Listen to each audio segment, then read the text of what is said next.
से कक्षा 10वीं का वास्तविक संख्या मैथ गणित का चैप्टर स्टार्ट हो रहा है। ठीक है, आप लोग वीडियो को देखते रहिएगा।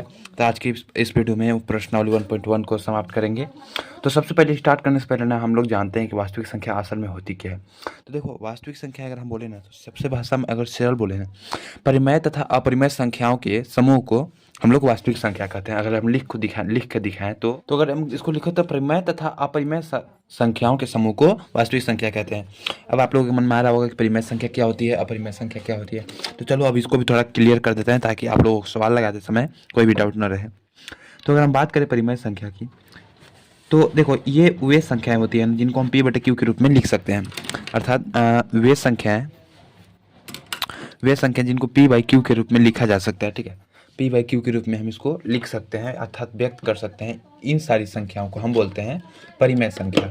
तो अब परिमेय संख्या के आप लोगों को मन में उदाहरण होगा कि इसका उदाहरण क्या क्या हो सकते हैं। तो देखो, इसके उदाहरण में अगर बात करें तो हम जैसे इसके उदाहरण में बात करें तो इसके उदाहरण में जैसे 1/2 अर्थात में जो भिन्न संख्याएं होती है ना, वो पूरा की पूरा परिमेय संख्या कहलाती है। 5/6, 7/8 इस तरीके की संख्याओं को परिमेय संख्या कहते हैं। अगर 2 भी दिया है तो भी हम इसको परिमेय संख्या बोलेंगे, क्योंकि मान लो कि कोई संख्या 3 है तो इसके बट्टे में हम 1 लिख सकते हैं, अर्थात ये पी बाई क्यू के रूप में आ जाता है, जिसके वजह से यह परिमेय संख्या कहलाती है। ठीक है, तो ये होती है परिमेय संख्या जिनको हम पी बाई क्यू के रूप में व्यक्त कर सकते हैं। अब बात करते हैं अपरिमेय संख्याओं की। तो अपरिमेय संख्याओं की अगर बात करें तो ये सेम उल्टा होती है, जस्ट इसके उल्टा कि जो संख्याएं पी बाई क्यू के रूप में व्यक्त नहीं होती है उनको अपरिमेय संख्या कहते हैं, सिंपली। ठीक है ना।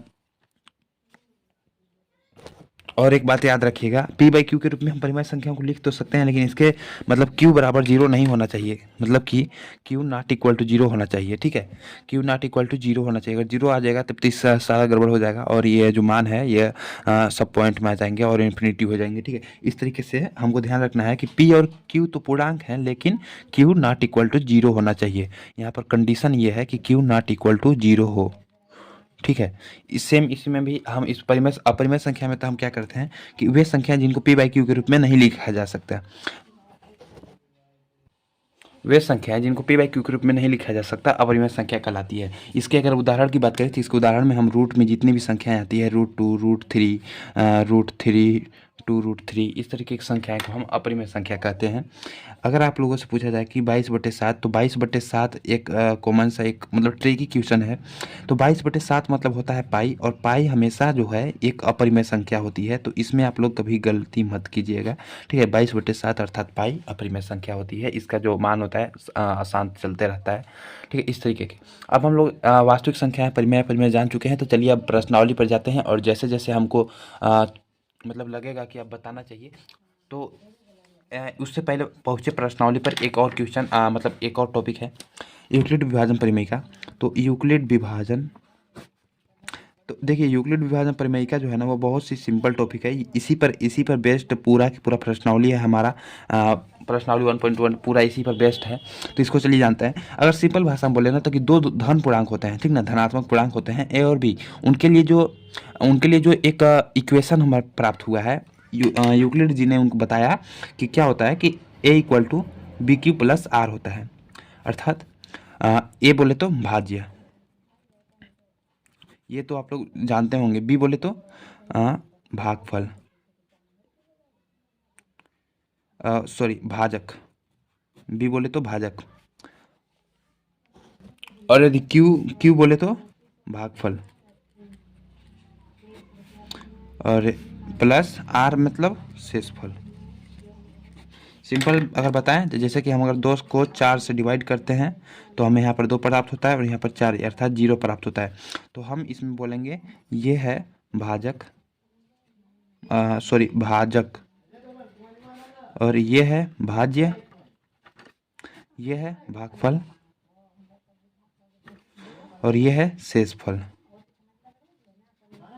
तो इस तरीके के हम इसको जानते हैं। ठीक है, तो यहाँ पर आप लोग ध्यान रखिए, ये ए मतलब भाज्य, बी मतलब भाजक, क्यू मतलब भागफल, आर मतलब शेषफल।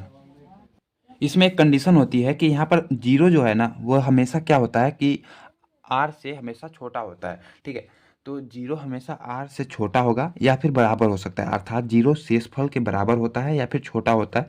और आर जो है वह हमेशा किससे छोटा होगा, बी से। बी मतलब कि भाजक से छोटा होगा। मतलब कि ये शेषफल जो है ये शेषफल जीरो हो सकता है, जीरो हो सकता है या फिर आर से छोटा। आर मतलब आर बोले तो शेषफल, शेषफल मान लो अगर 2 आए तो 2 से छोटा जीरो हो सकता है, ठीक है, और इसके बराबर हो सकता है। और आर मतलब शेषफल जो है, शेषफल हमेशा भाजक से छोटा होता है, ठीक है। तो ये होती है कंडीशन कि मतलब कि जीरो हमेशा शेषफल से छोटा होगा या फिर बराबर होगा, और शेषफल जो है हमेशा भाजक से छोटा होगा। तो अब हमने लगभग जितने भी इम्पोर्टेंट थे मैंने आप लोगों को बता दिए हैं। तो चलिए अब बढ़ते हैं क्वेश्चंस की तरफ। तो देखिए प्रश्नावली 1.1 में जो क्वेश्चंस है ना उसको मैं पढ़ता हूँ। निम्नलिखित संख्याओं का एचसीएफ ज्ञात करने के लिए यूक्लिड विभाजन प्रमेयिका का प्रयोग कीजिए। आप लोगों को यहाँ पर एक नया शब्द देखने को मिला है, प्रमेयिका। यहाँ पर प्रमेयिका आप लोगों को मैंने पहले भी पढ़ाया प्रमेयिका, लेकिन आप लोगों को शायद मालूम नहीं होगा प्रमेयिका होता क्या है। तो देखो बेसिक जानकारी है, जो लोगों को मालूम है अच्छी बात है, नहीं मालूम है तो सुनो। देखो प्रमेयिका क्या होता है ना, एक सिद्ध किया हुआ कथन होता है, हम उसी पर मतलब उसको बार बार सिद्ध करने की जरूरत नहीं होती है, बस उस जैसे कि ये जो आप लोगों को सूत्र दिखाई दे रहा है ना, ये सिद्ध किया जा चुका है, ठीक है, वैज्ञानिक जो है सिद्ध कर चुके हैं, तो हमको बार बार सिद्ध करने की जरूरत नहीं है, तो इसी को प्रमेयिका बोलते हैं। मतलब कि एक सिद्ध किया हुआ कथन होता है जिसके माध्यम से हम सवालों को हल करते हैं। मैं बेसिक सी जानकारी पढ़ा रहा हूँ आपको ताकि आप लोगों को अच्छे से जानकारी समझ में आ जाए। आप लोगों को अगर बोरिंग लग रहा हो तो कोई बात नहीं, आप लोग जा सकते हैं, लेकिन जिनको नहीं समझ में आता उनके लिए है। देखो क्वेश्चन का जो पहला है ना, उसका उत्तर अगर हम देखें तो 135 और 225। तो हम इसको हमें यूक्लिड विभाजन प्रमेय के द्वारा करना है। तो देखो इसमें क्या होता है ना कि सबसे पहले हम लिखेंगे बाई, सॉरी इंग्लिश में लिख रहा हूँ मैं, बाई यूक्लिड विभाजन प्रमेय, या फिर आप लिखेंगे यूक्लिड विभाजन प्रमेय से, यूक्लिड विभाजन प्रमेय से। तो यूक्लिड विभाजन प्रमेय हमारा क्या कहता है, ये बोलता है A equal to B Q plus are. तो simply A equal to B Q plus R हम इसमें कैसे पहचानेंगे कौन सा ए है कौन सा बी है। देखो हम ए हमेशा उसको मानते हैं जो कि बड़ा हो।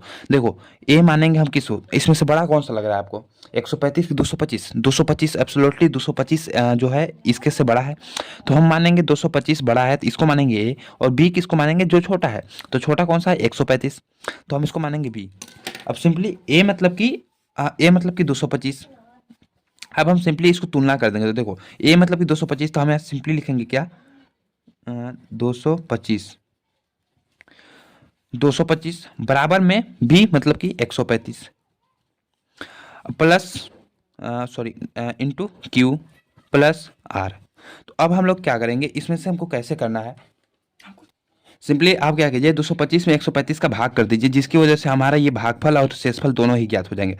तो देखो 225, अगर आप चाहो तो इस तरीके से भी लिख सकते हो, क्या लिख सकते हो कि 225 greater than 225 less than 225 greater than 135, इस तरीके से आप लिख दोगे तो अच्छा रहेगा। या फिर इस तरीके से बता सकते हो कि ये बड़ा है ये छोटा है, तो इस तरीके से इंटू में है, तो 225 को हम लोग भाग कर देंगे 135 से, तो ये कितनी बार में चला जाएगा, एक बार में जाएगा, ओके। तो एक बार में 135, तो ये हो जाएगा, फिर इसमें से 12 में से 3 जाएगा, तो आप लोग भाग करने तो जानते होंगे, तो 9 हो जाएगा, 1 90। तो सिंपली यहाँ पर देखो शेषफल, ये तो हमारा ये है क्या, भाज्य भागफल शेषफल। तो 225 बराबर 135 गुणे भागफल क्या है 1 प्लस शेषफल 90। तो अब देखो हमारा एक चरण तो हो चुका है, चरण फर्स्ट, आप चाहो तो चरण फर्स्ट स्टेप फर्स्ट भी लिख सकते हो, या फिर अब उसमें दूसरे हम सेकेंड टाइम करेंगे। हम इसको तब तक करेंगे जब तक कि जो शेषफल है वह भाजक से छोटा ना हो जाए, ठीक है, आई मीन कि ये जो है ये छोटा हो जाए या फिर पूरी तरीके से कट जाए, उस तब तक हम इसको करते रहेंगे, ठीक है। तो अब देखो अब हम लोग सिंपली इसमें से चुनेंगे, ये हमारा बी क्यू प्लस आर के रूप का है ए बराबर। तो अब हम इसमें से चुनेंगे कि इसमें से हमको किसको भाग देना है। तो इसमें देखो बड़ा कौन सा है, बड़ा ये है, तो यानी कि ए हम मानेंगे 135 को, 135 को हम लोग मानेंगे ए ग्रेटर देन 90। बार बार इसको लिखने की जरूरत नहीं है, बट आप लोग लिख सकते हो या फिर डायरेक्ट स्टेप 2 कर सकते हो। तो अब हम लोग सेकेंड चरण में क्या करेंगे, सेकेंड चरण में हम लोग भाग देंगे 90 भागे 135 कर देंगे, ठीक है। 90 भागे 135 करेंगे तो 90 में एक बार में ही जाएगा, तो ये 90 हो जाएगा 5, फिर 13 में से 9 जाएगा तो कितना बचेगा, 4 बचेगा। ओके, इस तरीके से। तो अब हम लोग क्या लिखेंगे, A equal to B Q plus R लिखते हैं। तो यहाँ पर ए कौन सा है, 135, तो 135 बराबर बी कौन सा है, बी मतलब कि ये भाजक, तो 90 गुणे क्यू मतलब 1 प्लस आर मतलब 45, बस इस तरीके से। तो ये हो गया स्टेप 2। अब उसके बाद इसमें देखो, इसमें बड़ा कौन सा है, इसमें 90 बड़ा है, तो अब हम लोग लिखेंगे क्या, 90 बराबर, 90 बराबर लिख लेंगे, ये 90 बड़ा है ना, तो ए 90 मतलब कि ए, तो बी क्यू प्लस आर होता है। तो अब हम लोग सिंपली यहाँ पर 45 का भाग, 90 में 45 का भाग दे देंगे इस तरीके से। तो 45 दूना 90, ये पूरी पूरी कट जा रहा है, ठीक है।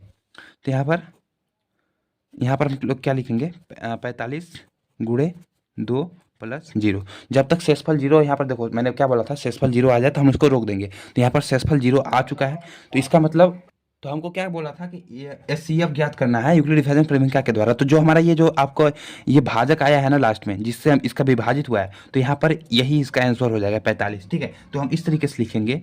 तो इस प्रश्न का हल अर्थात एचसीएफ 45 है। तो इस तरीके से इसका आंसर आ चुका है। ओके, तो अब चलिए देखते हैं नेक्स्ट क्वेश्चन। तो यहाँ पर देखो 196 और 38,220 दे दिया है, तो आप लोग घबराइए मत नंबर देख करके, ठीक है। इसमें क्या है, हम लोग यहाँ पर हल लिखेंगे। तो अब इसमें से बड़ी संख्या को देखिए, तो यहाँ पर 38,220 ग्रेटर देन है 196 से। तो अब सिंपली हम इसमें से ए किसको मानेंगे, ए मतलब ये हो जाएगा, बी मतलब ये, तो ए बराबर हमारा ये हो चुका है। तो अब सिंपली हम लोग क्या करते हैं, भाजक यूक्लिड विभाजन प्रमेयिका से डायरेक्ट यहाँ पर आप लिख भी सकते हैं कि यूक्लिड विभाजन प्रमेयिका से, यूक्लिड विभाजन प्रमेयिका से भाजक गुणे भागफल,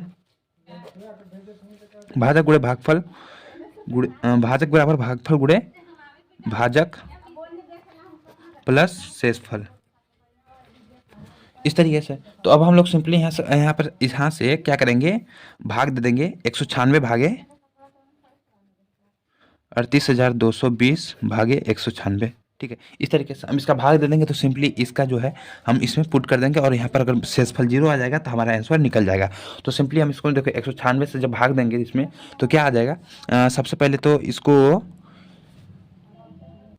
382 मतलब एक बार में चला जाएगा, तो 196, तो इसको घटा देंगे, तो इसको घटाने पर यहाँ पर आंसर क्या आएगा, इसको घटाने पर आ जाएगा 12 में से 6 जाएगा तो 6, 12 में से 6 6, फिर 8, 12 में से 6 8, फिर 2 में से 1 और 186 मतलब कम हो जा रहा है, तो इससे दोबारा निकाले भाग करना चाहता होगा, तो 1862 हो गया। तो 1862 बोले तो फिर कई बार में चला जाएगा, 9 बार में, 196, 1960, 1862, 9 बार में चला जाएगा। तो 9 बार में कितना आएगा, 1764, 1764 आ जाएगा, ठीक है। 1764, अब फिर इसमें से घटा देंगे, तो 12 में से 4, तो ये हो जाएगा अपना 8, और 12 में से 4, 15 में से 6 यानी 9। अब ऊपर से 0 उतार लेंगे, ओके। तो अब ये तो 5 बार में चला जाएगा, तो ये 5 बार में चला जाएगा, तो ये पूरा पूरा 980, इसमें तो पहले ही स्टेप में ही हो गया। तो यहाँ पर शेषफल जो है 0 आ चुका है, इसका मतलब कि हम क्या लिखेंगे, भाजक हमारा क्या है 38,220 बराबर भागफल क्या है, भागफल गुणे भागफल क्या है, भागफल 195, पहले भाजक होता है, लेकिन ना मैंने इसको थोड़ा उल्टा किया है, भाजक होता है तो कोई बात नहीं। तो भाजक क्या है 196 है, गुणे भागफल क्या है 195 प्लस शेषफल 0। तो यहाँ पर ये जो मान है, तो यहाँ 38,220 196 का एचसीएफ क्या है, 196 है, 196 है, 196 है। देखो ये 196 मतलब कि जिस संख्या से भाग करने पर शेषफल 0 हो जाता है, उसी को हम लोग ये एचसीएफ बोलते हैं। अब आते हैं नेक्स्ट क्वेश्चन की तरफ। तो इसमें देखो यहाँ पर सबसे पहले क्या मानेंगे, बड़ा कौन सा है, तो यहाँ पर 867 ग्रेटर देन 255, तो ए बराबर 867, बी बराबर 255। तो अब हम लोग लिखेंगे यूक्लिड विभाजन प्रमेयिका से, यूक्लिड विभाजन प्रमेयिका से क्या होता है, यूक्लिड विभाजन प्रमेयिका से भाज्य इक्वल टू भाजक गुणे भागफल प्लस शेषफल। तो भाज्य यहाँ पर आप लोग क्या है, जो कि बड़ा है, यानी कि 867 इक्वल टू भाजक क्या है 255 गुणे भागफल, पता नहीं अभी तो हम लोग इसको ज्ञात कर रहे हैं ना, भागफल प्लस शेषफल। तो चलो पहले हम इसको भाग दे लेते हैं। सबसे पहले 255 भागे 867, ठीक है, इस तरीके से। तो ये कितनी बार में चला जाएगा, ये जाएगा 3 बार में। तो 3 बार में क्या आएगा इसका, 3 बार में आएगा ये 765, ठीक है। तो ये आएगा 765। तो 255 के 3 बार में भाग चला जाएगा, तो ये हो जाएगा 765। इसको जो घटाएंगे तो ये हो जाएगा अपना ये क्या हो जाएगा,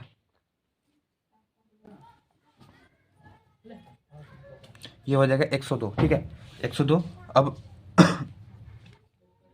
तो स्टेप 1 में हम लोग यहाँ पर लिखेंगे 867 बराबर A equal to B Q plus R, ठीक है। तो बी क्यू प्लस आर, तो 255 गुणे 3 प्लस 102, इस तरीके से। अब यहाँ पर देखेंगे कौन सा बड़ा है, तो 255 बड़ा है और 102 छोटा है। तो फिर से हम भाग देंगे 102 भागे 255, ठीक है, इस तरीके से। 102 भागे 255 कर लेंगे, तो कितनी बार में चला जाएगा, 2 बार में, ठीक है, 2 बार में चला जाएगा। तो ये कितना हो जाएगा 104, तो एक और ये हो जाएगा 5, 151 बच जाएगा, ठीक है। ओ सॉरी 102 दूना 204 होगा ना यार, तो ये बचेगा सिर्फ 51 बच जाएगा। तो सेकंड स्टेप क्या हो जाएगा, A equal to B Q plus R, यानी कि 255 इक्वल टू 102 और ये गुणे 2 प्लस 51, इस तरीके से ये सेकंड स्टेप हो जाएगा। अब यहाँ पर फिर से देखो कौन सा है बड़ा, तो यहाँ पर है 102 और 51, तो 51 भागे 102, तो 51 दूनी 102, यहाँ पर पूरी कट जा रहा है, ठीक है। तो यहाँ पर सेकंड स्टेप 102 बराबर 51 गुणे 2 प्लस 0, यहाँ पर शेषफल 0 हो जा रहा है, अर्थात 51 जो है यहाँ पर शेषफल 0 है, अर्थात क्या सवाल था, सवाल था हमारा 867 और 255। तो यहाँ पर 867 255 का HCF 51 होगा आंसर, ठीक है। इस तरीके से आप लोगों को सवाल करना है। आई होप आप लोगों को समझ में आ चुका होगा। एक बार शुरू से देखिए, कुछ इस तरीके का सवाल था, ये किया, फिर ये किया। तो क्वेश्चन नंबर दूसरा क्या बोल रहा है कि दर्शाइए कि किसी धनात्मक विषम पूर्णांक है 6q+1 या 6q+3 या 6q+5 के रूप का होता है, जहाँ q कोई पूर्णांक है। तो यहाँ पर अगर हम लोग इसका हल करते हैं ना, तो देखो इसको थोड़ा सा समझिएगा, ठीक है। इसमें क्या है कि हम लोग सबसे पहले लिखेंगे, माना कोई धनात्मक पूर्णांक a है, तब हम लोग यहाँ पर यूक्लिड विभाजन प्रमेय क्या लगाएंगे, ठीक है,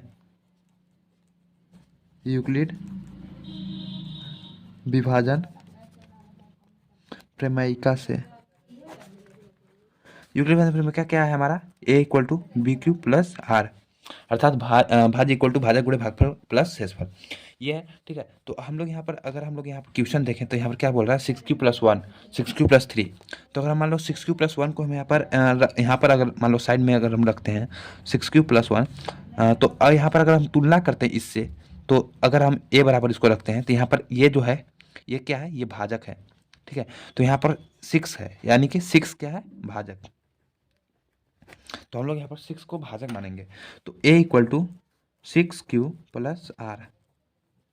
अब हम लोग जानते हैं कि जो 0 है या यह जो है शेषफल r से छोटा होता है या बराबर होता है, और जो r है हमेशा भाजक से छोटा होता है।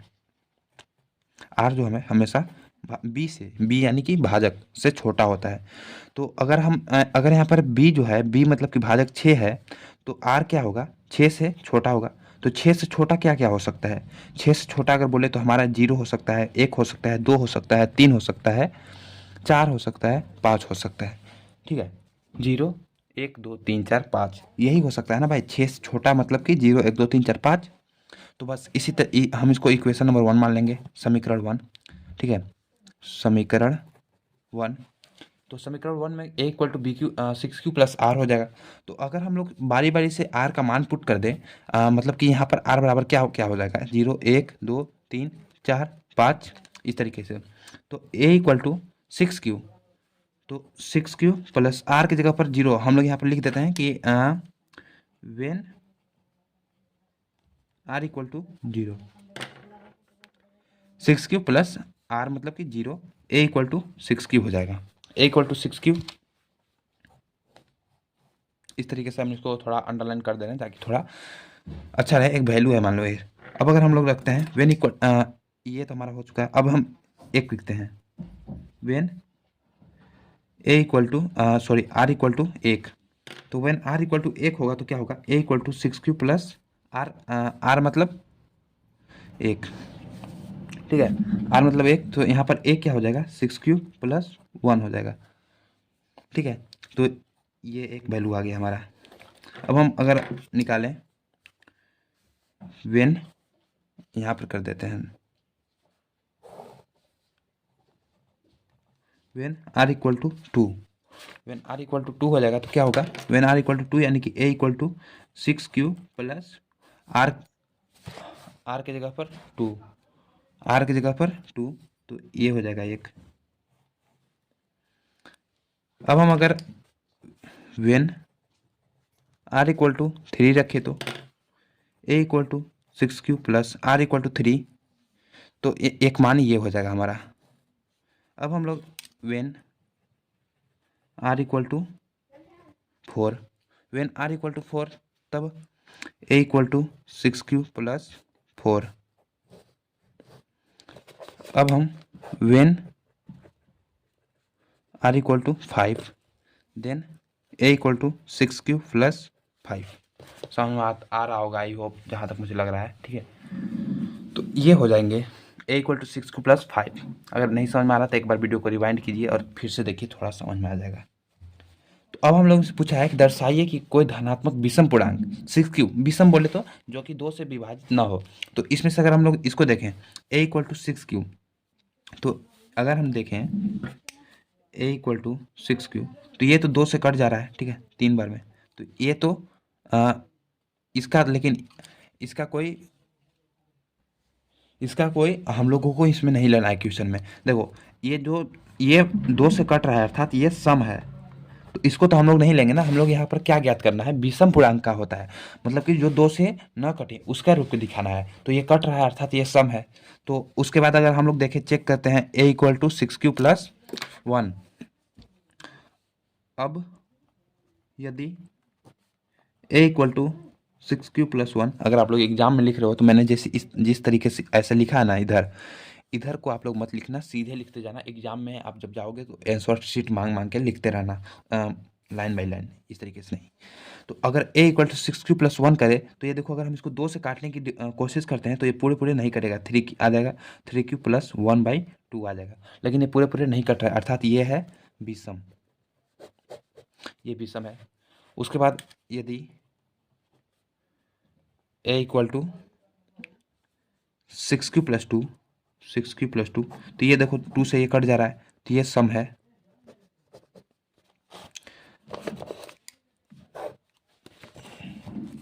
यदि a equal to 6q plus 3/2, तो देखो 2 से ये नहीं कटेगा, ये विषम है। अब यदि देखें, यदि a equal to 6q plus 4, तो अगर इसको देखें तो ये 2 से कट जाएगा, ठीक है, 2 से कट जाएगा तो ये सम है। यदि ए इक्वल टू 6q प्लस 5, ये इसको अगर 2 से काटे तो ये भी 2 से कट जा रहा है, सॉरी ये 2 से नहीं कटेगा पूरे पूरे, तो ये हो जाएगा बी सम। तो हम कह सकते हैं कि जो किसी धनात्मक पूर्णांक जो है, धनात्मक पूर्णांक कोई विषम धनात्मक पूर्णांक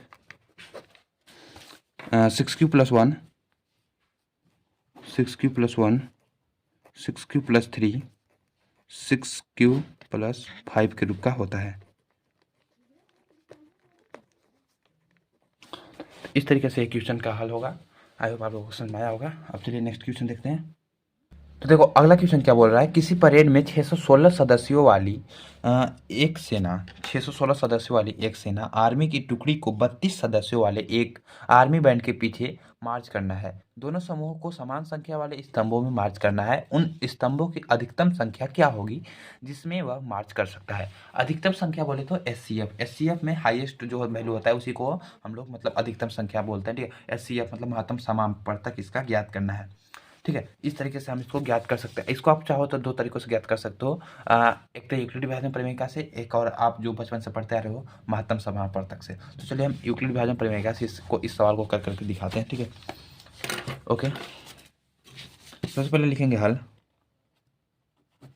तो क्वेश्चन क्या बोला है, किसी परेड में 616 सदस्यों वाली, तो 616 और एक क्या बोली है, सदस्यों वाली एक सेना आर्मी की टुकड़ी को 32 सदस्यों वाले एक आर्मी बैंड, मतलब 616 और 32। तो यहाँ पर हम लोग सिंपली ज़्यादा कुछ समझने वाली बात नहीं है, इसमें बस इतना करो कि 616 और इस तरीके से आप सोचो कि 616 और 200, 200 नहीं 32 में आपका एससीएफ ज्ञात करना है, ठीक है। 32 में एससीएफ ज्ञात करना है। तो सिंपल, चलो जिस तरीके से हमने अभी जस्ट पीछे वाला क्वेश्चन किया उसी तरीके से इसमें भी करना है। तो हम लोग सिंपली क्या करेंगे, हम लोग करेंगे कि 616 ग्रेटर देन 32 है, और जो बड़ा होता है उसको मानते हैं हम लोग ए बोले तो भाज्य, ठीक है। तो ए, और जो छोटा होता है उसको मानते हैं बी। तो ए बराबर बी क्यू प्लस आर, लिखेंगे यूक्लिड विभाजन प्रमेयिका से, यूक्लिड विभाजन प्रमेयिका से A equal to B Q plus are. तो क्वेश्चन तो आप लोगों ने देख ही लिया है, चलिए इसका सोल्यूशन करते हैं। तो ए मतलब कि जो बड़ा है तो 616, बड़ा बी मतलब छोटा 32 गुणे क्यू प्लस आर। तो हम लोग क्यू और आर ज्ञात करना है, तो सबसे पहले इसको 616 भागे 32 कर देंगे, 616 भागे 32। तो इसको कितने बार में चला जाएगा, ये 32 दूना 64, यानी कि एक बार में चलाएगा ये। तो अगर इसमें इसको घटाएंगे तो 9 और ये हो जाएगा 2, 29, और इसमें नीचे उतार लेंगे, ठीक है। तो अब ये चला जाएगा 9 बार में, तो 9 बार में जाएगा तो इसमें आएगा 288, 288 इसमें से घटा देंगे तो हमारा बचेगा 8, ठीक है। तो इस तरीके से पहला स्टेप ये होता है। तो पहला स्टेप में हम लोग लिखेंगे 616 बराबर 32 गुणे 19 प्लस 8। अब हम लोग ये तो स्टेप फर्स्ट था, स्टेप फर्स्ट। तो अब सेकेंड बार हम इसको मानेंगे क्या, ये हो जाएगा हमारा A equal to B Q plus R से। तो ये बी मतलब कि भाजक हो जाएगा ये, ठीक है, भाजक, और ये हो जाएगा शेषफल। तो सिंपली हम इसको अब की सेकेंड स्टेप में करेंगे 32 भागे 8, ठीक है। 32 भागे 8, 32 तो ये पूरा पूरा कट जाएगा, कितनी बार में, 4 बार में कटेगा। तो ये सिंपली यहाँ पर हो जाएगा 32 इक्वल टू 8, 8 गुणे 4 प्लस 0। तो यहाँ पर शेषफल 0 आ चुका है, अर्थात जो एचसीएफ है अधिकतम संख्या बोले तो एचसीएफ कितना हो जाएगा, 8 हो जाएगा। तो यही आंसर हो जाएगा इसका, ठीक है। तो जो क्वेश्चन में हमारा पूछा था कि अधिकतम संख्या क्या है, तो अधिकतम संख्या 8 है, ठीक है। आगे बढ़ते हैं और क्वेश्चन नंबर चौथा हम लोग क्या कर रहे हैं देखते हैं। यूक्लिड विभाजन प्रमेयिका का प्रयोग करके दर्शाइए कि किसी धनात्मक पूर्णांक का वर्ग किसी पूर्णांक m के लिए 3m या 3m+1 के रूप का होता है। ओके, कोई बात नहीं, जिस तरीके से हम लोगों ने क्वेश्चन नंबर दूसरा किया था उसी तरीके से हम इसको भी कर लेंगे। एक बार मैं क्वेश्चन को स्क्रीन पर शो कर दे रहा हूँ ताकि आप अच्छे से आप क्वेश्चन को पढ़ सको। ठीक है, इसमें संकेत भी दे रखा है, जैसे कि यह मान लीजिए x कोई धनात्मक पूर्णांक है, तब यह 3q+1 या 3q+2 के रूप का होता है। ठीक है, इनमें से प्रत्येक का वर्ग कीजिए और दर्शाइए कि इन वर्गों को 3m या 3m+1 के रूप में लिखा जा सकता है।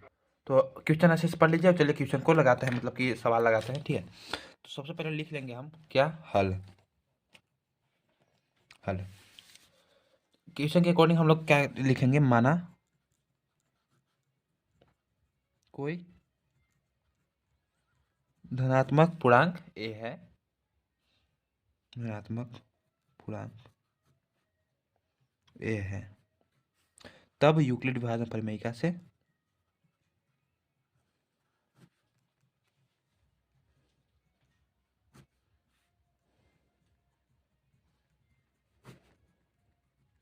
तो यूक्लिड विभाजन परिमेयिका के अनुसार आप लोग जानते ही हैं कि a=pq+r होता है। ठीक है, और r इक्वल टू आप लोग जानते हैं कि r हमेशा जो है छोटा होता है b से। तो यहाँ पर अगर हम क्वेश्चन के अकॉर्डिंग देखें तो 3m और 3m+1 दे रखा है। तो हम लोग यहाँ पर अगर 3m+1 को तुलना करें तो यहाँ पर a=bq+r, तो 3m+1। तो हम इसको इस तरीके से लिख सकते हैं a=3q+r। तो अब यहाँ पर हमारा जो है भाजक है, भाजक यानी कि b 3 आ चुका है, तो r क्या होगा, हमेशा 3 से छोटा होगा। एक कंडीशन तो आप लोगों को मालूम है ना कि 0 जो है हमेशा छोटा होगा r से या बराबर होगा, और r हमेशा छोटा होगा b यानी भाजक से। तो यहाँ पर भाजक 3 है, तो 3 से छोटा 2 1 0, तो r बराबर 2 1 0 हो सकता है। तो बस सिंपल सा हम लोगों को यही जो हम लोगों ने क्वेश्चन नंबर 2 में किया था, यदि r इक्वल टू 0 पुट करेंगे 0, तब a=3q+0 यानी a=3q। ठीक है, a=3q। अब हम इसको वर्क कर देंगे, a=3q दोनों पक्षों में। अब हम लोग यहाँ पर लिखेंगे दोनों पक्षों का वर्ग करने पर। क्वेश्चन के अकॉर्डिंग हम लोग अगर पढ़ें तो दर्शाए करके परिमेयिका का प्रयोग करके दर्शाए कि किसी धनात्मक पूर्णांक का वर्ग, तो वर्ग करने के लिए बोला है ना, इसलिए हम लोग यहाँ पर वर्ग करेंगे। तो a²=3q²। अब हम इसको सॉल्व करेंगे तो a² हम लोग अगर इसका पूरे के होल स्क्वायर करें तो यानी कि 9q² आ जाएगा। ठीक है, इस तरीके से। अब यदि a² बराबर 9, तो यहाँ से हम अगर देखें तो यहाँ से 3 कॉमन आ सकता है। ठीक है, 3q², इस तरीके से। अब हम लोग यहाँ पर 3q को m मान लेंगे, जहाँ 3q² m। तो हम लोग यहाँ पर 3q m मान लेंगे, तो a² 3m। तो ये हमारा इस एक प्रूफ करने के लिए बोला था, तो इसके रूप का एक तरह हो चुका है। अब हम रखते हैं r=1 रखने पर। तो क्वेश्चन के अकॉर्डिंग यहाँ पर हमारा एक प्रूफ हो चुका है कि 3m के रूप का होता है। अब हमको प्रूफ करना है 3m+1 के रूप का होता है। तो हम लोग सेम टू सेम अब r क्या रख देंगे, r=1 रख देंगे। तो यदि r=1, तब यदि r=1 हो जाएगा तब क्या होगा, a=3q प्लस r की जगह पर 1, तो ये हो जाएगा। अब इसका हम लोग वर्क कर देंगे, दोनों पक्षों का वर्ग करने पर। a² 3q+1 का होल स्क्वायर, तो इसके a+b के होल स्क्वायर के सूत्र पर खोल दो इसको। आई आप लोगों को फार्मूला आता होगा, a² + b² + 2ab। तो फार्मूला अगर नहीं आता तो लिख देते हैं a+b का whole square equal to a² + b² + 2ab। तो ये सूत्र से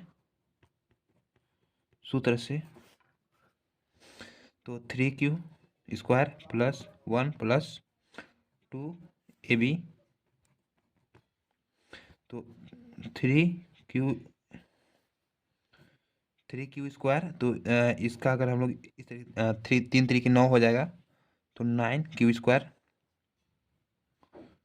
9 क्यू स्क्वायर प्लस 1 प्लस 3 दूना 6 क्यू, 6 क्यू हो जाएगा। अब हम इसको थोड़ा सा व्यवस्थित कर लेते हैं। व्यवस्थित करने का मतलब एक साइड कर लेंगे, तो हम इसको कुछ इस तरीके से लिखेंगे, 9 Q square plus 6 Q plus 1।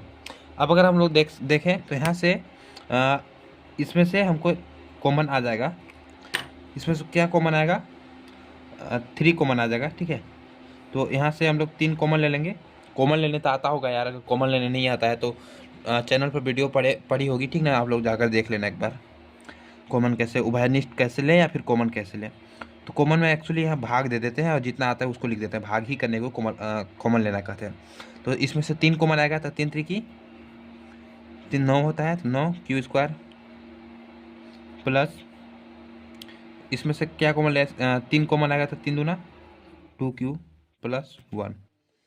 अब हम यहाँ पर 3 और ये पूरी जो हमारी है इसको यम मान लेंगे, तो 3m+1 और यहाँ पर लिख देंगे जहाँ m बराबर 3 क्यू स्क्वायर प्लस 2 क्यू है। बस, तो ये हमारा प्रूफ हो चुका है, ठीक है। आप चाहो तो r=2 रख कर भी प्रूफ कर सकते हो, या फिर इतना अगर छोड़ दोगे तो भी ये हमारा आंसर सही हो जाएगा। तो इस क्वेश्चन के आगे आप लोग लिख सकते हो, इस क्वेश्चन के आगे आप लोग क्या लिखोगे? अतः किसी धन पूर्णांक का वर्ग किसी पूर्णांक m के लिए 3m, तो इस तरीके से आप लिखोगे कि अतः किसी धन पूर्णांक का वर्ग किसी धन पूर्णांक का वर्ग किसी पूर्णांक m के लिए, किसी पूर्णांक m के लिए 3m या 3m+1 के रूप का होता है। तो बस सिंपली इसी तरीके से आप अगर चाहो तो r=2 रख कर भी कर सकते हो। r=2 रखोगे तब भी आप लोग आगे चलकर यह मान लेना। बल्कि मुझे तो देखो 3m यहाँ पर प्रूफ हो चुका है और 3m यहाँ पर तो हो ही चुका है, तो इसको अब ज़्यादा एक्सप्लेन करना अच्छी नहीं है, ठीक है। आप इतना करके आओगे तो भी नंबर पूरा मिलेंगे। ओके, अब चलो नेक्स्ट क्वेश्चन देखते हैं। तो क्वेश्चन नंबर 5वां क्या कह रहा है? यूक्लिड विभाजन परिभाषा का प्रयोग करके दर्शाइए कि किसी धनात्मक पूर्णांक का घन, किसी धनात्मक पूर्णांक का घन बोला है यहाँ पर 9m+1 9m+8 के रूप का होता है। ओके, इसको भी चलो बहुत आसानी से, इसमें थोड़ा सा दिमाग लगाना पड़ सकता है। देखो यहाँ पर क्या बात है ना, कि जब 9m बोला है ना, तो यहाँ पर हमको भाजक जो है, भाजक यानी b जो है, हमको 9 नहीं मानना है। 9 इसलिए नहीं मानना है कि अगर हम 9 मानेंगे तो उसके जो मान होंगे बहुत ज़्यादा आ जाएंगे, और बहुत ज़्यादा मान होने के साथ इसको बहुत ज़्यादा एक्सपेंड करना पड़ेगा, और हो सकता है शायद ये प्रूफ भी ना हो। मतलब प्रूफ तो हो जाएगा आगे चल के, बट बहुत दिक्कत होगा, बहुत टाइम भी लगेगा। तो इसमें से हम 3 उभयनिष्ठ ले लेंगे, 3 का कॉमन लेंगे, और यहाँ पर हम लोग भाजक जो है, भाजक हम लोग 3 मानेंगे, यानी कि b=3 मानेंगे। अगर आप लोग देखेंगे ध्यान से तो यहाँ पर 3 छुपा हुआ है।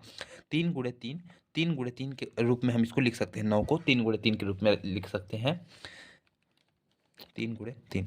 तो इस तरीके से हम यहाँ पर जो भाजक है b, उसको हम लोग 3 मानेंगे। ओके, हम लोग 3 मान करके सवाल को हल करेंगे। Let's start. लिखेंगे सॉल्यूशन। माना कोई धनात्मक पूर्णांक a है, तब यूक्लिड विभाजन प्रमेयिका से यूक्लिड विभाजन प्रमेयिका के अनुसार क्या होता है? a=bq+r।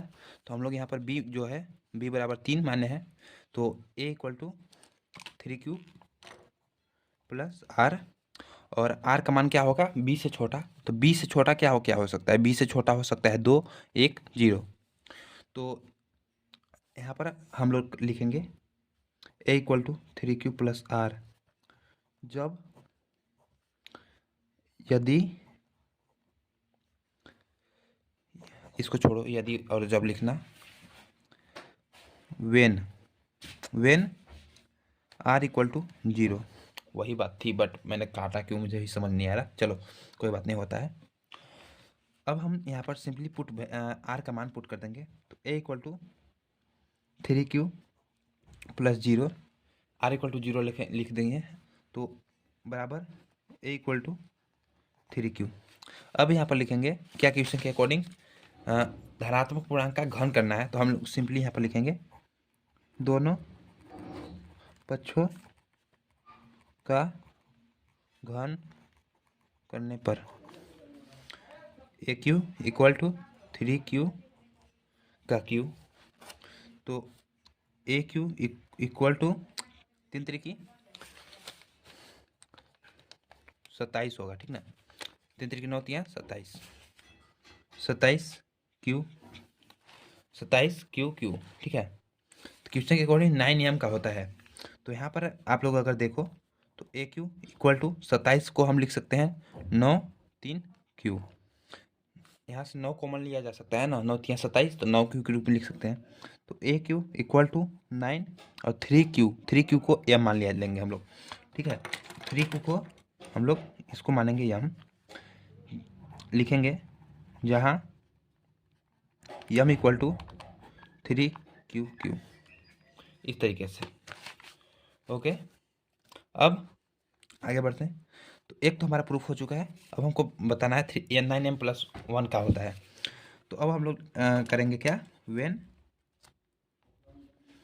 r equal to 1, when r equal to 1, तब क्या होगा, a equal to 3q plus 1, लिखेंगे दोनों पक्षों का घन करने पर, दोनों पक्षों का घन करने पर इसको घन करेंगे ए क्यू 3q प्लस 1 का होल क्यू। तो एक फार्मूला आप लोगों को मालूम होगा, फार्मूला क्या था, a प्लस बी का होल क्यू क्या होता है, A cube plus B Q plus 3ab into A plus B. तो चलो इसको सॉल्व करते हैं। तो फार्मूला पर रख दो, ठीक है, फार्मूला पर रख दो इसको। ओके,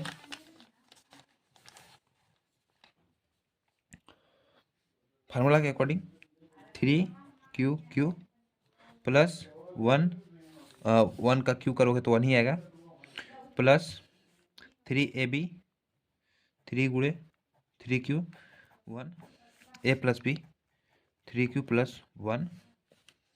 इस तरीके से फार्मूला पर हम लोगों ने खोल दिया है। अब इसका अगर करेंगे तो ये तो पूरा के ऊपर आएगा, तो यानी कि 27q प्लस 1 प्लस 3 3 की 9q, और ये 3q प्लस 1, इसको करेंगे तो 27q प्लस 1 प्लस 9q का गुणा 3 में करेंगे तो हो जाएगा 9 3 27q स्क्वायर प्लस 9q का गुणा 9q में करेंगे तो 9q, बस। तो ये इक्वेशन हो जाएगा। तो अब इसको हम एक तरफ कर लेंगे, तो इसको कैसे करेंगे, 27q plus 27q square plus 9q plus 1। तो अब हम लोग पूरे ये देखो, यहाँ पर हमको यहाँ से कुछ कॉमन मिल रहा है, 9 को हम कॉमन ले सकते हैं, ठीक है। यहाँ से हम 9 को उभयनिष्ठ ले सकते हैं, तो 9 को बाहर ले लेंगे इतने में से। तो इसमें से बाहर 9, जब 9 को निकालेंगे तो 9 3 27 Q plus 3q square plus 3q plus 1। तो सिंपली यहाँ पर ये जो है इसको हम यम मान लेंगे, जहाँ यम बराबर 3q plus 3q square plus 3q। Okay, तो यहाँ पर हमने पूरे इसको यम मान लिया है, तो 9m प्लस 1। देखो हम लोगों ने जो प्रूफ करना था कि 9m प्लस 1 के रूप का होता है, हम लोगों ने एक प्रूफ कर दिया। अब चलो when r equal to 2, when r equal to 2 होता है तब क्या होता है, ठीक है। तो चलो इसको भी कर लेते हैं, वेन r इक्वल टू 2 तब क्या होगा। चलो हमारा क्या था, a equal to 3q plus r A equal to 3q plus are. तो A equal to 3q plus R यानी कि ए 3q प्लस आर की जगह पर 2 रख देंगे। तो फिर अब ये तो हमारा एक इक्वेशन हो गया। दोनों पक्षों का घन करने पर, दोनों पक्षों का घन करने पर ए क्यू बराबर 3q प्लस 2 होल क्यू। तो इसको अगर हम लोग आगे खोलेंगे तो क्या हो जाएगा, 3q का q प्लस 2 का q प्लस 3ab 3q पूरे 2a plus b 3q plus 2